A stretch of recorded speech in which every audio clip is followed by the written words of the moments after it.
Hello dear friends of Inside Opera and Classical Music and welcome to a new video. The protagonist of this video is the soprano Adelina Patti, one of the most famous opera singers of the second half of the 19th century.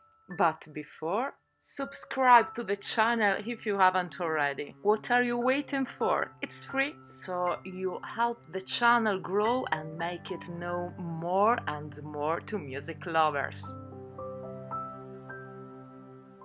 Adela Juana Maria, stage name Adelina Patti, was born in Madrid to a family of Italian origin on February 19, 1843. She was an art daughter. Her father, Salvatore Patti, was a tenor from Catania, while her mother, Caterina Chiesa Barilli, was a soprano from Rome.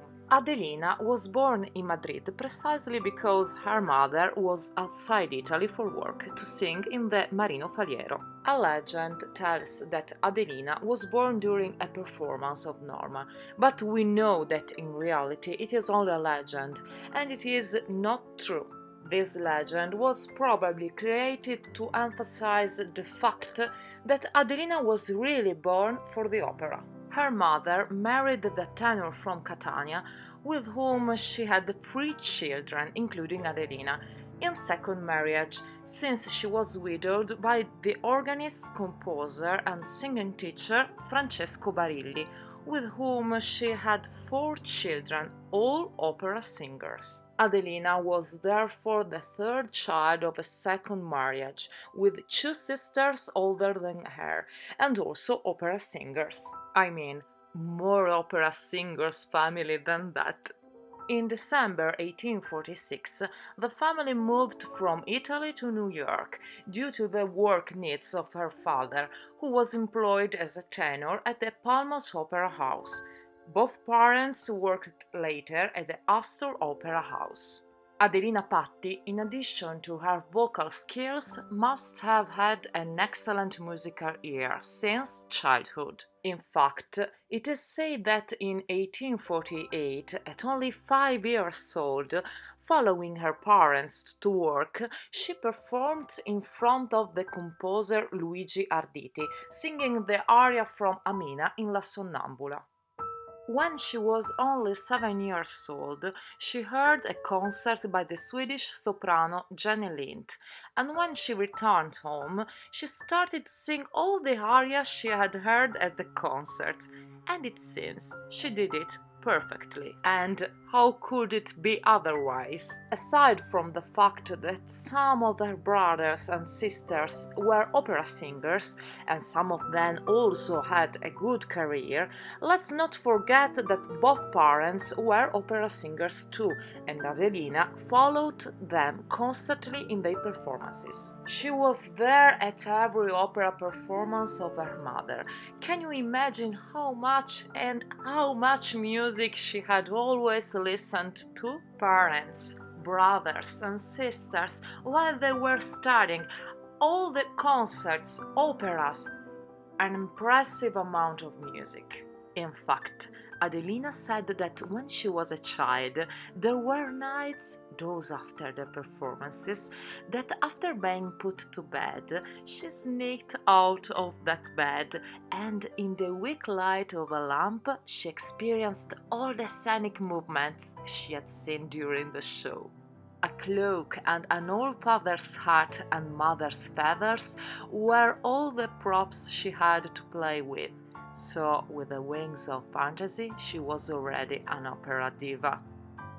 In November 1851, at the age of 8, she had her first debut during a concert by the Austrian pianist Alfred Jell, presented as a child prodigy. This concert was followed by a period of tournée from 1852 to 1858. Of course, in such an experienced family, it was impossible for Adelina's extraordinary talents to escape, and so when she was 10 years old, they decided to make her a test to see if she really had talent. They put her on the kitchen table to make her sing, with the whole family arranged as audience and judges, and Adelina, without any hesitation or fear, began to sing the first phrases of Casta Diva. From there, it became clear that the requirements to become a singer were all there, but also that, despite the natural vocal skills, it was necessary a serious and constant musical training. Her brother Ettore and her brother-in-law Maurice Strakosch, a well-known pianist who had married his sister Amalia, the one who, apart from Adelina, had the greatest career among brothers and sisters, they took care of her musical education. Adelina was also a pupil of Elisa Valentini Paravalli, a famous singing teacher in New York. Maurice Strakosch was not only her singing teacher, but later he also became her agent, and it is a fact that contributed in a fundamental way to Adelina's career. Her real debut in the world of opera was on November 24, 1859, at the age of 16, in Donizetti's Lucia di Lammermoor at the Academy of Music Opera House in New York. Unfortunately, the Academy was having a hard time, and her brother-in-law Strakosch was part of the organizing team. There was a need for a new diva, and it was Emanuele Muzio, the pupil of Giuseppe Verdi, who, being the artistic director of the Academy, decided to cast her. The attempt was successful, and it seems that Adelina also enjoyed some critical success. From that moment, Muzio hired her several times for other operas under his conduction. 2 years later, at 18 years old, she was at Covent Garden in London, where she made her debut on May 14, 1861, in the role of Amina in Bellini's La Sonnambula. It was a success, a great success, that led her to perform constantly in that theatre for the next 24 years.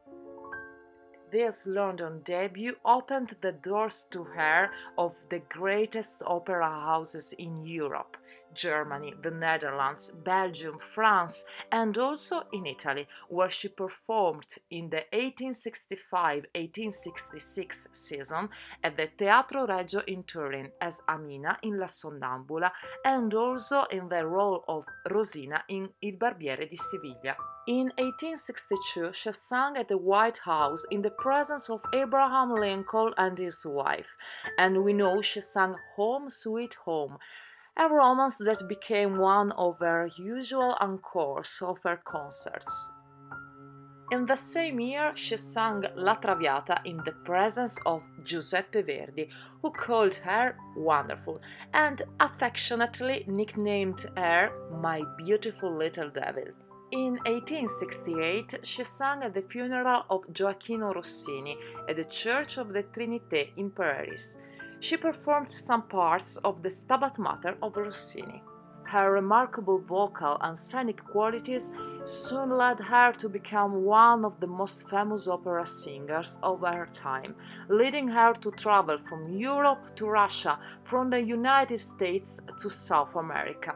What is the secret of her career? Maybe it's the ability to choose the right roles. In fact, she was known above all as Amina in La Sonnambula, as Lucia in Lucia di Lammermoor, Zerlina in Don Giovanni, Violetta in La Traviata, Rosina in Il Barbiere di Siviglia.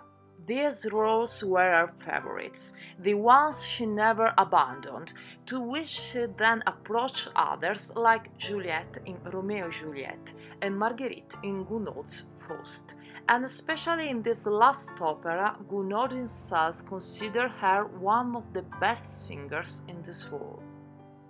These roles gave her confidence, like the arias she performed in her recitals, where Rigoletto, Il Trovatore and La Traviata were inevitable. In short, little surprise for the audience that had gone to listen to her, because she usually always sang the same arias, but the audience could be sure of the great quality of her performance. However, with the passing of the years and the consequent strengthening of the voice, there were also roles of greater vocal weight for her, including Aida. Aida was not exactly comfortable as role for her. In fact, she asked for cuts to be made, which Verdi didn't allow her. In addition, this change of repertoire brought her into direct competition with the soprano Teresa Stolz. The two were bitter enemies. Was she always successful?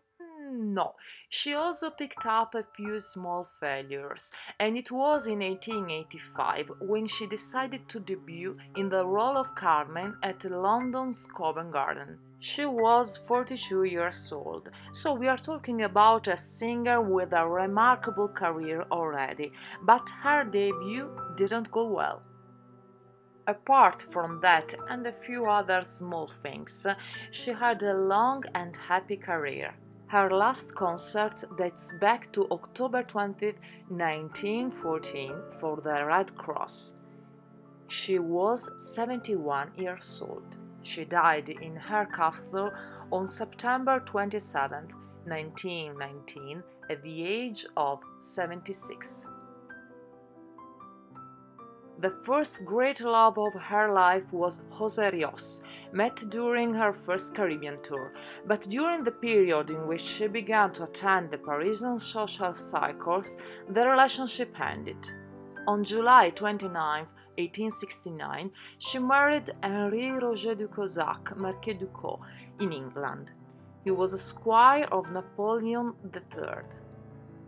She has been often on stage with the tenor Ernesto Nicolini, and during the season of 1874-1875 in Petersburg, they began a clandestine love affair, which led Adelina Patti to a scandal in 1877. She divorced in 1884, and on June 10, 1886, she finally married the tenor Ernesto Nicolini.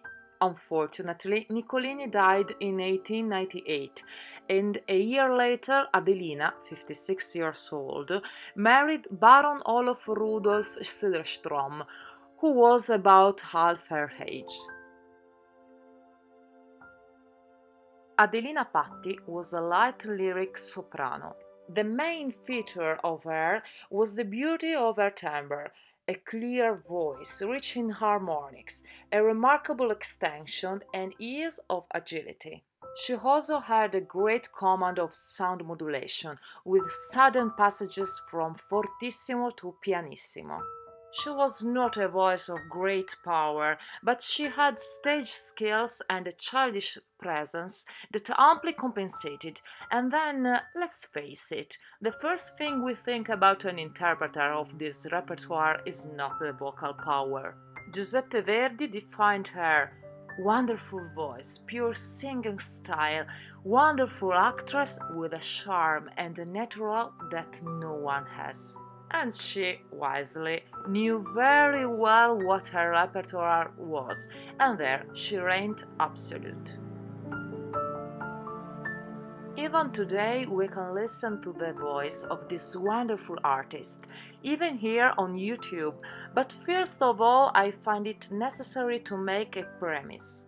Her recordings date from 1903 to 1906, when Adelina Patti was between 60 and 63 years old. She recorded about 20 arias and romances with the Gramophone Company, among which the best known are A non crede a mirarti from La Sonnambula and Casta Diva from Norma.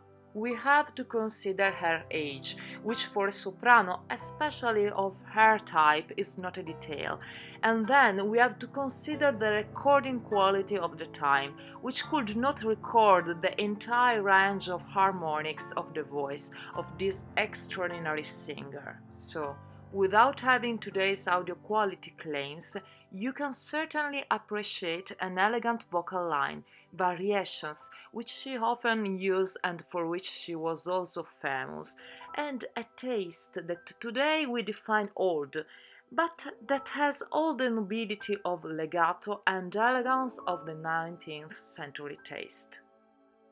We are at the end. With this video, I thought it would be nice to talk so broadly about the lives of the musicians of the past. If you like this kind of video, or if you want to recommend an artist you would like a similar video, please let me know in the comments. I thank you for watching this video. I remind you to leave a support like and subscribe to the channel, and we meet again next week with a new video.